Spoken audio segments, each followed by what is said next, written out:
textbooks, page number 7. And keep your finger near the textbook.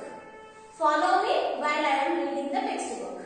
Now let us learn the history of computers. The abacus. This is the model of abacus, children. You can see in your textbooks also. It is given clearly. It is a model of abacus. Abacus was the first calculating device invented by the Egyptians in 450 BC. So it was the first calculating device, children, which was invented by the Egyptians in 450 BC. Means before Christ. It was made of a rectangular wooden frame. If you see the textbook, children, it is made up of wooden frame.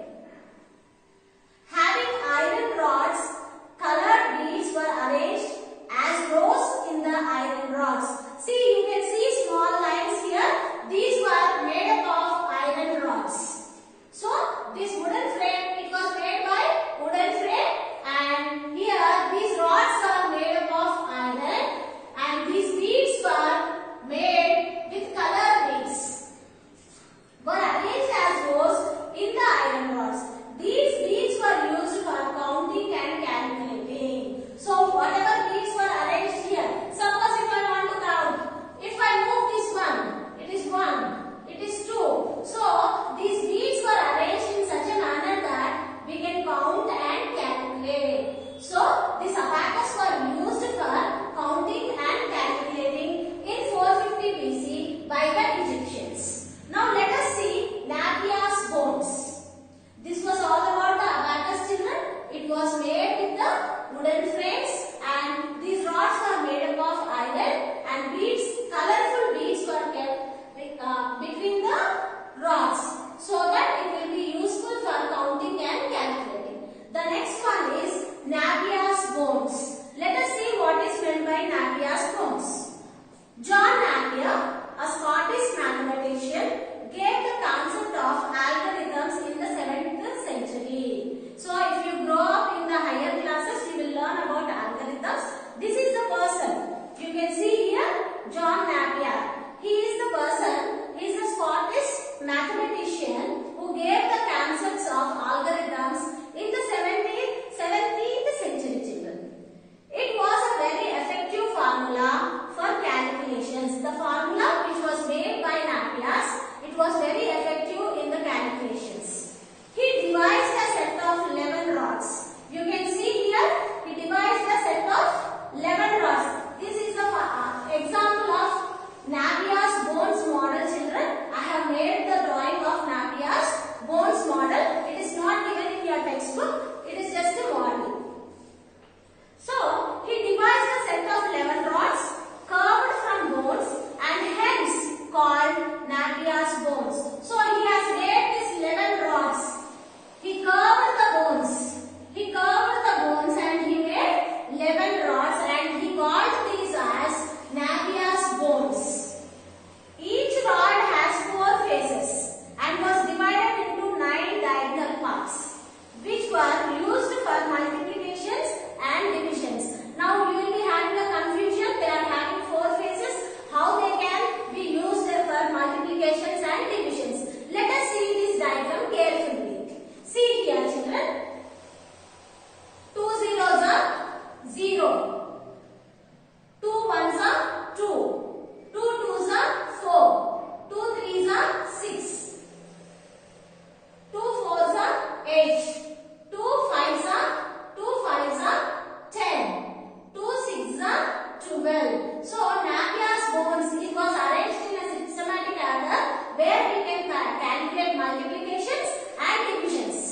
We can't do additions in these Napier's bones, children. And the third one is the Pascaline. Let us see, all of you observe the textbook. Pascaline. Blaise Pascal, a French mathematician, invented a calculating machine in 1642. So, this Pascal sir has invented a calculating machine in 1642. This machine was called Pascaline machine. This machine has rotating wheels. If you see in the picture, you can see small wheels in the picture.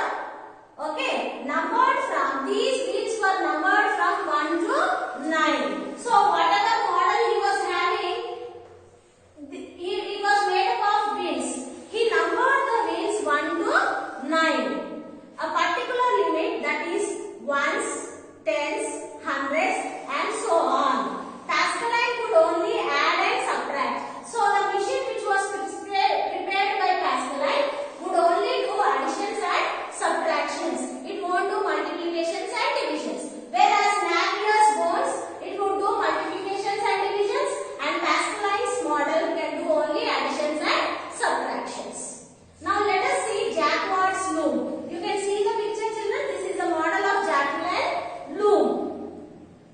Jacquard's loom was developed by Joseph Marie Jacquard. He is a French in 1801. It was the first machine that used punched cards to control its operations.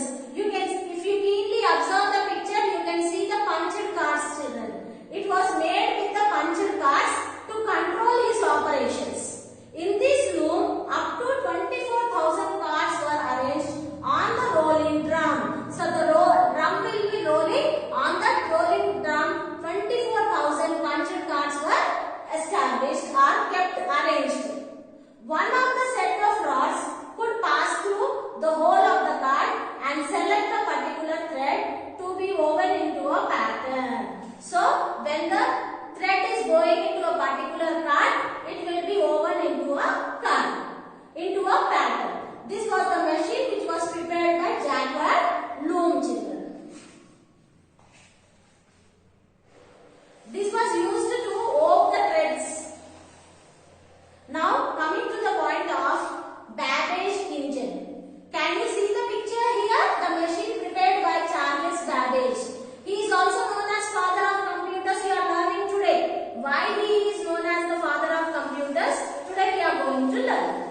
Charles Babbage, an English mathematician, designed a machine called difference engine. So this is the machine which he has designed. It is known as difference engine. The machine's name is difference engine. Why it is known as a difference engine? We will see here. In the mid-1930s, later this machine named analytical engine. First it was named as difference engine. Later its name has been changed into analytical engine. This was the machine that contained the principles of the stored program computer. So in this machine we can store the data. This was the first machine which can store the data. But it could never be completed due to lack of funds and constant redesigning. So there were not enough funds with this Charles Babbage sir. So he did not complete this machine. He was unable to complete this machine, but it was having all the qualities which a modern computer has. That's the reason he is known as the father of computers. Now let us see, the machine had almost all the parts of a modern computer. Charles Babbage is known as the father of computer. Though this machine did not work, did not came into existence due to financial crisis or no funds, but this machine was equal to the modern computer. That's the reason he was known as father of computer. Generally, computers are divided into two categories. One is